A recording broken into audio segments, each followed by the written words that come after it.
Ikigai एक ऐसी किताब जो आपको आपकी लाइफ का पर्पस ढूंढने में मदद करती है। मेरा नाम है मोहित और वेलकम है आपका फैसिनेटेड मोहित चैनल में। पिछली 2 वीडियोस में हम इस बुक के इंट्रोडक्शन को समझ चुके हैं और साथ ही चैप्टर नंबर 1 को भी समझ चुके हैं, जिसमें हमने समझा था कि कैसे हम बूढ़े होते हुए भी जवान रहने की कोशिश कर सकते हैं या जवान रह सकते हैं। आज के इस वीडियो के अंदर हम बात करने वाले हैं चैप्टर नंबर 2 की, जिसका नाम है little things that add up to a long and happy life, यानी छोटी छोटी चीज़ें जिसकी वजह से आप अपनी ज़िंदगी को लंबा कर सकते हो और खुशहाल कर सकते हो।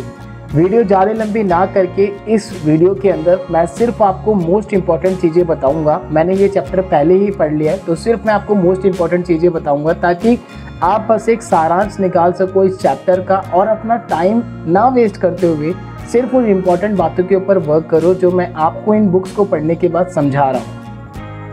जैसा कि चैप्टर का नाम है कि हमें बहुत छोटी छोटी चीज़ों पे ध्यान देना है जिसकी वजह से हम अपनी ज़िंदगी को खुशहाल और लंबी कर सकते हैं। तो इसमें सबसे पहले चैप्टर में बात की गई है हमारे माइंड के बारे में। हम अब क्योंकि चैप्टर के नाम में ही छोटी छोटी चीज़ों पे ध्यान देना है जिसकी वजह से हमारी ज़िंदगी खुशहाल और लंबी हो सकती है, तो जिसमें सबसे पहले बात की गई है हमारे दिमाग के बारे में, हमारे माइंड के बारे में। हम अक्सर अपने माइंड से एक ही तरीके के एक्शंस बार बार करवाते हैं जिसकी वजह से हमारा माइंड उन एक्शंस को ऑटोमेटिकली करना तो स्टार्ट कर देता है, लेकिन अगर हम नई चीज़ों का सामना नहीं करेंगे, नई मुसीबतों का सामना नहीं करेंगे या फिर अपने माइंड की एक्सरसाइज नहीं करेंगे तो हमारा जो दिमाग है वो उस लेवल पे काम करना बंद कर देगा जितनी उसकी कैपेसिटी है, और फिर एट द एंड हमारे जो न्यूरॉन्स हैं वो फंक्शन करना बंद कर देते हैं और फिर हम अपने सराउंडिंग से तालमेल बैठाना भी बंद कर देते हैं।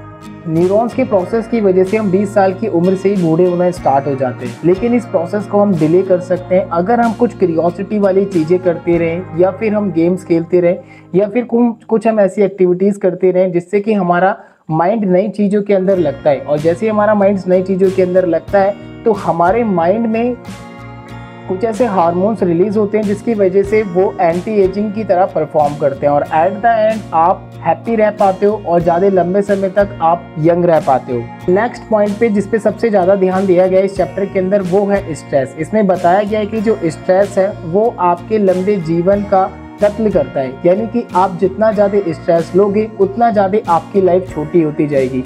जब हम स्ट्रेस लेते हैं तो उसकी वजह से हमारी बॉडी के अंदर इंटरनली कुछ ऐसे हार्मोन्स रिलीज होते हैं जो कि स्ट्रेस से टैकल करने के लिए वो रिलीज होते हैं और उसकी वजह से स्ट्रेस तो टैकल हो जाता है बट वो हार्मोन्स हमारी बॉडी पर नेगेटिव इम्पैक्ट भी डालते हैं और एट द एंड हम धीरे धीरे बूढ़े दिखने लग जाते हैं। अगर आपने कभी गौर दिया होगा तो जो भी पुअर फैमिली के लोग होते हैं क्योंकि उनके घर में फाइनेंशियल कंडीशंस की वजह से काफ़ी ज़्यादा स्ट्रेस होते हैं और आप देखोगे कि वो लोग 20 साल की उम्र में ही या 30 साल की उम्र में ही इतने बूढ़े लगते हैं जैसे कि वो 40 या 50 साल के हों। ये सब कुछ होता है स्ट्रेस की वजह से।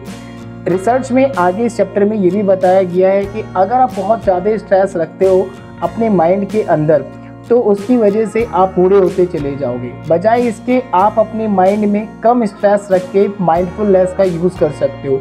माइंडफुलनेस जिसकी वजह से आपका जो स्ट्रेस है वो कम होगा और एट द एंड आप अच्छा और प्रोडक्टिव वर्क कर पाओगे। माइंडफुलनेस के बारे में यहाँ पे बताया गया है कि आप मेडिटेशन का यूज़ कर सकते हो, वॉकिंग का यूज़ कर सकते हो, ब्रीथिंग का यूज़ कर सकते हो या फिर ऐसी एक्सरसाइज का यूज़ कर सकते हो जिससे कि आपके मन को शांति मिले और एट द एंड जब स्ट्रेस कम होगा तो आपके चेहरे पर रौनक भी आएगी और आप लंबे समय तक जी भी पाओगे।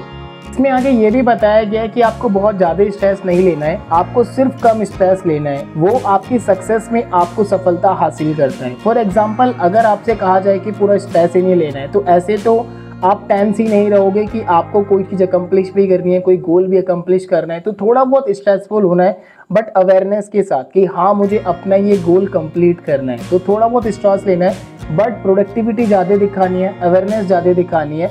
एंड रिसर्च ये भी दिखाती है कि जो लोग थोड़ा सा स्ट्रेस लेके वर्क करते हैं वो लोग ज़्यादा लंबे समय तक जी पाते हैं एज़ कम्पेयर टू वो लोग जो लाइफ में सिर्फ स्ट्रेस लेते रहते हैं, कभी एक्शन नहीं कर पाते, या फिर वो लोग लाइफ में सिर्फ स्ट्रेस की वजह से बैड रिटर्न हो जाते हैं, बेड पे ही पड़े रहते हैं और कोई एक्टिविटी ही नहीं कर पाते, जिन्हें एंजाइटी की प्रॉब्लम्स हो जाती है, डिप्रेशन की प्रॉब्लम हो जाती है। तो सिर्फ आपको 5% 10% लेवल तक ही स्ट्रेस लेना है।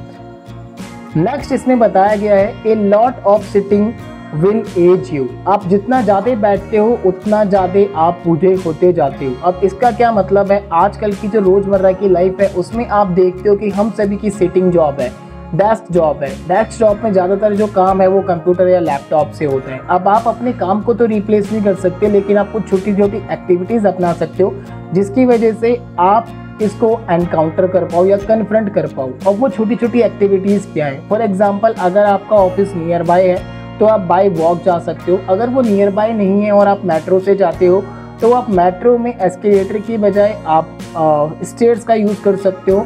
या फिर अगर आपके पास इतना भी टाइम नहीं है तो लंच टाइम में आप खाना खाने के बाद 20 मिनट की वॉक कर सकते हो या फिर इवनिंग में वॉक कर सकते हो।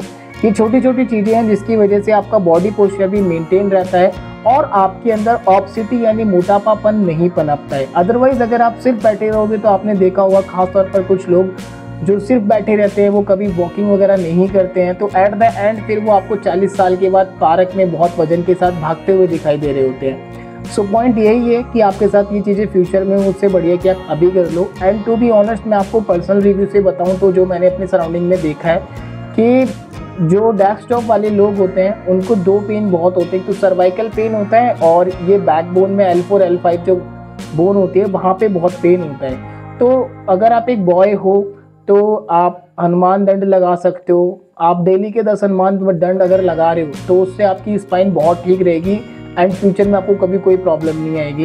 एंड बीइंग अ गर्ल आप थोड़ी स्ट्रेचिंग कर सकते हो। So yes these are the things, जो छोटी छोटी चीज़ें हैं जो कि आपके जीवन को लंबा और सुखद बना सकती हैं। एंड चैप्टर के एंडिंग में बहुत मोस्ट इंपॉर्टेंट चीज़ को बताया गया है। आपने बहुत सारे मॉडल्स देखे होंगे, जितने भी ये मॉडल्स होते हैं जो कि रैंप वॉक करते हैं, इनका सीक्रेट क्या है कि ये लोग इतने ज़्यादा यंग रहते हैं। इनका सीक्रेट है स्लीप। हाँ जी, नींद। ये लोग कभी भी किसी भी रैंप वॉक से पहले तकरीबन 10 से 12 घंटे या 9 घंटे की नींद लेते हैं, क्योंकि जब हम इतनी लंबी नींद लेते हैं तो हमारे दिमाग में जितनी भी टेंशन होती है वो सब निकल जाती है और जो भी व्रिंकल्स वगैरह पड़ी होती है चेहरे पे वो भी व्रिंकल फ्री हमारा फेस हो जाता है, ताकि चेहरे पे रौनक आ सके, चेहरे पे रुआजे ना हो। इसी वजह से ये लोग किसी भी रैंप वॉक से पहले एक दिन पहले इतनी लंबी नींद लेते हैं। अब स्लीप का क्या फ़ायदा होता है, देखो ये बुक पढ़ने से पहले मेरे को भी नहीं पता था कि प्रॉपर नींद लेने के कितने ज़्यादा फ़ायदे होते हैं और अगर आपने ये नींद नहीं ली तो जो फ़ायदे हैं वो नुकसान में तब्दील हो जाते हैं। जब आप स्लीप लेते हो तो स्लीप लेते टाइम एक मेलेटोनिन नाम का हार्मोन रिलीज होता है। अब ये जो हार्मोन होता है ये आपके इम्यून सिस्टम को अच्छा करता है, आपको कैंसर की बीमारी से बचाता है और साथ ही साथ ये आपके अंदर एंटी एजिंग प्रॉपर्टीज़ को भी जनरेट करता है और ये नेचुरल इंसुलिन को भी जनरेट करता है, जिससे कभी भी आपको शुगर होने की प्रॉब्लम्स नहीं होती है। तो अगर आपको बराबर नींद नहीं आ रही है तो आपके अंदर मेलेटोनिन की कमी हो सकती है। अब इसको पूरा करने के लिए आप अच्छी रिच डाइट लो, वेजिटेबल्स खाओ एंड आप कैल्शियम ले सकते हो अगर आप 30 प्लस के हो तो, क्योंकि 30 प्लस की एज के बाद जो मेलेटिन हार्मोन है वो बनना, उसका थोड़ी जो क्वांटिटी है वो कम हो जाती है। तो उसको मेंटेन करने के लिए आप अच्छा खाना खा सकते हो, हेल्दी खाना खा सकते हो। उसके बाद आप कैल्शियम ले सकते हो, आप जो सन बाथ है आप सन बाथ ले सकते हो। तो ये कुछ वेज है जहाँ से आप मेलेटिन हार्मोन को रिलीज का मतलब कि यूटिलाइज कर सकते हो आफ्टर द एज ऑफ 30। सो यही कुछ बेसिक इन्फॉर्मेशन बताई गई थी इस चैप्टर के अंदर। आई होप कि आपको समझ में आया होगा कि क्या छोटी छोटी बातें हैं जिनको अगर आप सुधार लेते हो तो आपके जीवन में बहुत बड़े बदलाव आ सकते हैं। ये चैप्टर नंबर 2 था। अब हम नेक्स्ट वीडियो के अंदर चैप्टर नंबर 3 के बारे में डिस्कस करेंगे। Stay tune. एंड अगर आपको कंटेंट अच्छा लगा हो और आप इसके नेक्स्ट पार्ट को देखना चाहते हो तो डिस्क्रिप्शन में मैंने प्लेलिस्ट का लिंक शेयर किया हुआ है, वहाँ से जाके आप चेकआउट कर सकते हो। एवरीडे मैं इसके नए पार्ट्स को शेयर कर रहा हूँ एंड मैंने एक न्यू जर्नी भी स्टार्ट की हुई है। 2035 तक मैं $1 बिलियन की कंपनी क्रिएट करने वाला हूँ, बनाने वाला हूँ। सो उसकी मैं शॉर्ट्स डेली बेसिस पे, रेगुलर बेसिस पे डालता हूँ, जो कि आप चेकआउट कर सकते हो शॉर्ट सेक्शन में जाके। अगर आपके कोई भी डाउट्स या क्वेश्चन रहते हैं तो आप मेरे को इंस्टा पे भी मैसेज कर सकते हो या फिर आप कमेंट भी ड्रॉप डाउन में शेयर कर सकते हो। मिलते हैं नेक्स्ट वीडियो में, तब तक के लिए थैंक यू, गुड बाय, जय हिंद।